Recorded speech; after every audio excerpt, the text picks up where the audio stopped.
ఉద్యోగుల జీవితంలో బదిలీలు సహజమని సొసైటీ చైర్మన్ కన్నయ్య గారి హరికృష్ణారెడ్డి, గ్రామ సర్పంచ్ కన్నయ్య గారి లక్ష్మి అన్నారు.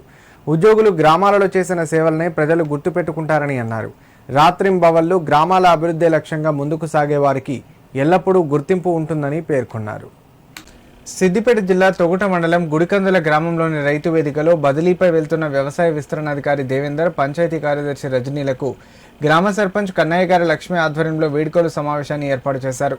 గ్రామాభివృద్ధికి అహర్నిశలు కృషి చేసిన పంచాయతీ కార్యదర్శి, వ్యవసాయ విస్తరణ అధికారులను గ్రామస్తులందరూ అభినందించి శాలువాలతో సన్మానించారు. ప్రభుత్వ ఉద్యోగుల జీవితంలో బదిలీలు సహజమని, చేసిన సేవలే చిరకాలం నిలిచిపోతాయని సొసైటీ చైర్మన్ కన్నయ్య గారి హరికృష్ణారెడ్డి పేర్కొన్నారు. ఈ కార్యక్రమంలో మండల వ్యవసాయాధికారి మోహన్, ఉప సర్పంచ్ పరిచయ్య, వార్డు సభ్యులు, నూతన పంచాయతీ కార్యదర్శి రవి, మాజీ సర్పంచ్ మల్లయ్య, మాజీ ఉప సర్పంచ్ మల్లుగారి శ్రీకాంత్ రెడ్డి, లక్ష్మణ్, పరమేశ్వర్ రెడ్డి పాల్గొన్నారు.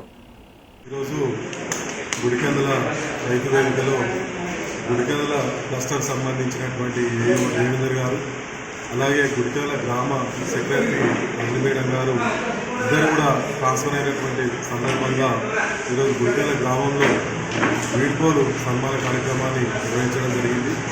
వీరు ఇరువురు కూడా దాదాపు దేవేందర్ గారు 2018 నుంచి ఇప్పటి వరకు, రజని మేడం గారు 2020 నుంచి ఇప్పటి వరకు చాలా సేవలు అందించారు. ఏవో గారు కూడా ప్రతిరోజు రైతులకు సంబంధించినటువంటి సమస్యల్ని తీర్చే క్రమంలో వారు చాలా ఓపికతో సేవలు అందించారు. రైతులకు ప్రతిరోజు కూడా అందుబాటులో ఉండి ఈ 4 గ్రామాల రైతులకు కూడా చాలా సేవలు అందించడం జరిగింది.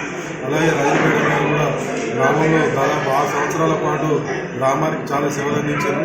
వీరు రజని మేడం గారు వదరాలపల్లెకు, దేవేందర్ గారు రామారెడ్డి జిల్లాకు కాల్సలేదు. కాబట్టి వీరు భవిష్యత్తులో కూడా చాలా సేవలు అందించాలని చెప్పి ఈ సందర్భంగా కోరుకుంటాము.